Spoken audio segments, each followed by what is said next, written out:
I got too close to my ex at my husband's birthday. He blew out the candles and walked away. The flicker of candlelight trembled against the glass. Soft music, laughter, the smell of vanilla cake and guilt. It was my husband's birthday, and my ex was sitting across the table. I didn't invite him, at least not directly. My best friend did. "It'll be fun," she said. "Everyone's grown up now." But as soon as I saw him, Ryan, I felt my pulse shift. Like the room had tilted and everyone else was too slow to notice. He smiled.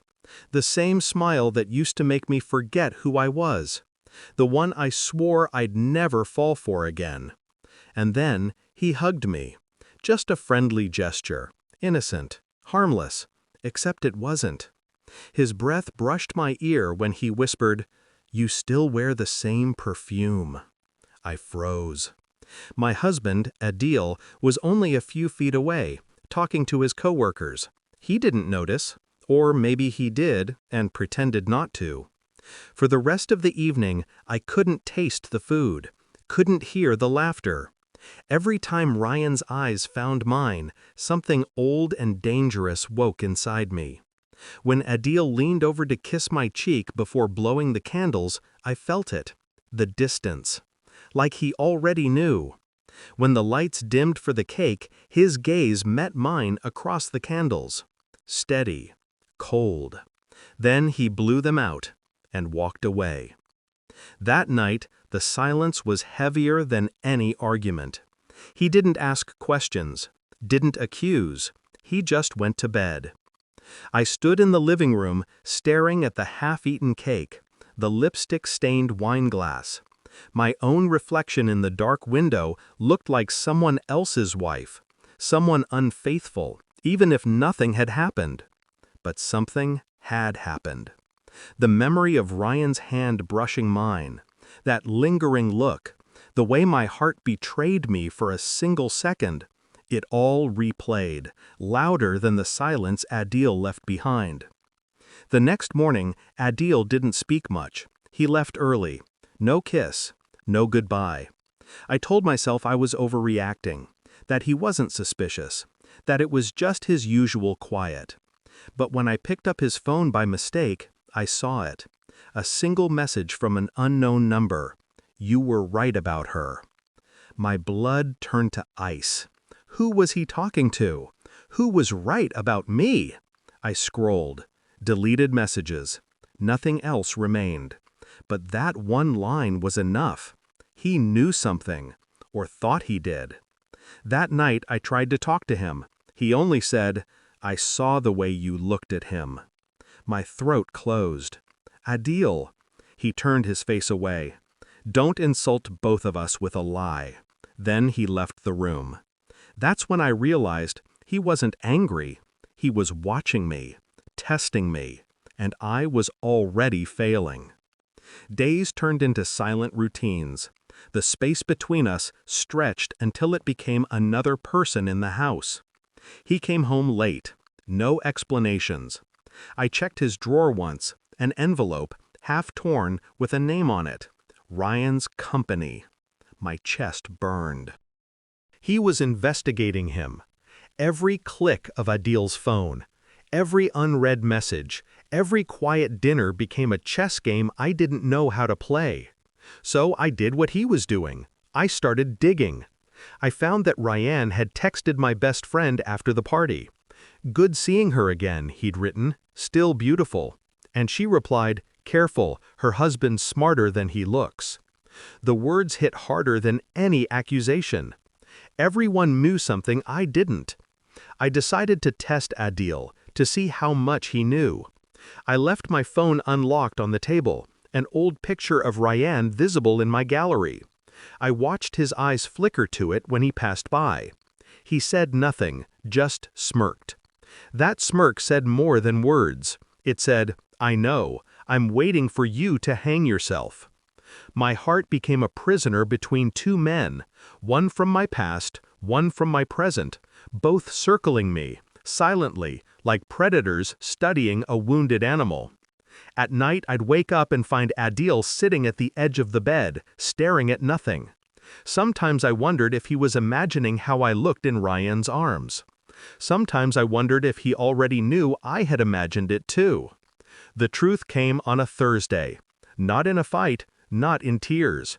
In a manila envelope dropped on the dining table. Inside, photos. Me and Ryan, at the party. Nothing indecent, just close. Too close. A hand on an arm, a look that lingered too long. And one photo I didn't even know existed. Ryan's hand on my waist while we laughed. The angle, the lighting, it looked intimate, almost romantic. Adil stood behind me. His voice was quiet. I didn't hire anyone. They came to me. I turned. What do you mean? He stared through me. Ryan sent them. He wanted me to see. He wanted to destroy us. My breath shattered. That's not true, he interrupted. He said he could make you happy in ways I never did. The room spun. I wanted to defend myself, but my silence was louder than any denial. Because deep down, part of me had wanted Ryan's attention that night. Adil's eyes softened, just for a second. I wasn't angry you talked to him. I was angry you let him see you miss him. He walked out before I could speak. That's when the final message came, from Ryan. He deserved to know what he lost. I stared at the text until my vision blurred, and something inside me broke, not out of guilt, out of realization. Ryan hadn't wanted me. He wanted revenge for the years I'd left him behind. And Adil? He wanted truth. Not love. Truth. The next evening, I invited Ryan to meet me. Public place. Calm. Controlled. He came, smug and self-satisfied. I told you he'd see it, he said, smirking. He's predictable. I smiled. So are you. He frowned. What do you mean? I handed him a small envelope. The same photos, printed. But these had something else attached. Screenshots. His messages to my best friend. His plan to expose me to win me back. I sent these to his lawyer, I said softly. You won't be bothering either of us again. His face drained of color. You wouldn't, I leaned closer. You wanted me to ruin my marriage? I ruined your reputation instead. I stood, calm, composed, and for the first time, I felt something close to power. That night when I got home, Adil was packing. Not in anger, in acceptance. I'm not leaving because of what you did, he said quietly. I'm leaving because of what you didn't. I swallowed hard. What do you mean? He zipped his bag. You didn't fight for me. He paused at the door. I would have forgiven you if you'd begged me to stay. Then he smiled faintly. But you didn't. He walked away, just like he did after blowing out the candles. Only this time, I didn't follow. The house feels cleaner without him, lighter, quieter. People say heartbreak feels like drowning. I think it feels like resurfacing after realizing you've been underwater for years.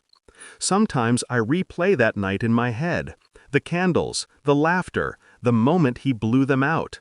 Maybe that's when our marriage ended. Maybe it ended long before. Either way, I don't miss him. Or Ryan. What I miss is the illusion that love was something pure, something safe. Now I know better. Love isn't safe. It's sharp. It cuts both ways. I still wear the same perfume. Not because of Ryan, not because of Adil, because it reminds me who I was before both of them. When I light a candle now, I don't make a wish. I just watch the flame burn, steady, silent, and let it die on its own. How could you do this?